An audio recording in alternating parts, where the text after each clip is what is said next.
நிச்சயமாக அந்த குடும்பமாக இருந்தாலும் சரி, அந்த சமூகமாக இருந்தாலும் சரி, மிகப்பெரிய ஒரு வளர்ச்சியை நோக்கி அது செல்லும் என்பதிலே எந்த விதமான சந்தேகம் இல்லை.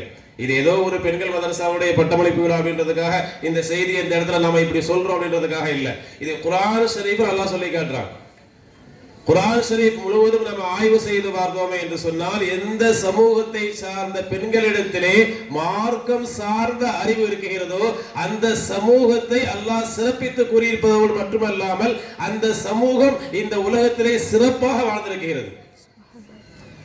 ஒரு 2 நபிமாருடைய ஒரு உதாரணத்தை நம்ம சொல்லலாம். நபீனா இப்ராஹிம் அலைஹிஸ்ஸலாம் அவங்களுடைய மகன், எப்படி நபீனா இப்ராஹிம் அலைஹிஸ்ஸலாம் அவர்கள் ஒரு இறை தூதராக, ஒரு நபியாக, ஒரு இறை நேசராக இந்த உலகத்திலே வாழ்ந்து மறைந்தார்களோ, அதே போன்று அவருடைய மகனார் இஸ்மாயில் அலைஹிஸ்ஸலாம் அவர்கள் என்ன செஞ்சாங்க, இந்த உலகத்தில் ஒரு நபியாக, ஒரு இறை தூதராக வாழ்ந்தாங்க.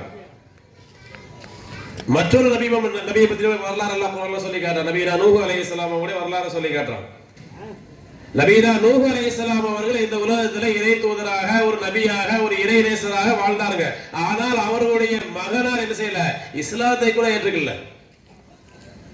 நபீனா நூஹ் அலைஹிஸ்ஸலாம் அவங்க வந்து இந்த உலகத்திற்கு ஏகத்துவத்தை எடுத்து கூறுவதற்காக வந்த ஒரு நபி, அவங்களுடைய மகன் என்ன செய்யல, இஸ்லாத்தை ஏற்றுக்கல. கடைசி வரைக்கும் அவங்க என்ன செஞ்சாங்க, காஃபிரா தான் மௌத்தா போனாங்க. அப்ப நபீனா இப்ராஹிம் அலைஹிஸ்ஸலாம் அவங்களுக்கு ஒரே ஒரு மகன் தான், நபீனா நூஹ் அலைஹிஸ்ஸலாம் அவங்களுக்கு ஒரே ஒரு மகன் தான். ரெண்டுல இருக்கக்கூடிய அந்த மாற்றம் என்ன அப்படின்னா, நபீனா இப்ராஹிம் அலைஹிஸ்ஸலாம் அவங்களுடைய மனைவி அவங்க என்ன செய்றாங்க, மார்க்கம் சார்ந்த ஈமானியத்தான பெண்ணா இருந்தாங்க. ஆனா நபீனா நூஹ் அலைஹிஸ்ஸலாம் அவங்களுடைய மனைவி என்ன இல்ல, இஸ்லாத்தை கூட ஏற்றுக்கல. அப்ப அந்த மாற்றம் அப்படிங்கிறது எங்க ஏற்படுது அப்படின்னா, ஒரு ஆண்களின் மூலமாக அந்த மாற்றம் அப்படிங்கிறது என்ன செய்யல, ஏற்படல, பெண்களின் மூலமாக ஏற்படுவதாக குர்ஆன் ஷரீஃப்ல அல்லாஹ் சொல்லி காட்டுறான்.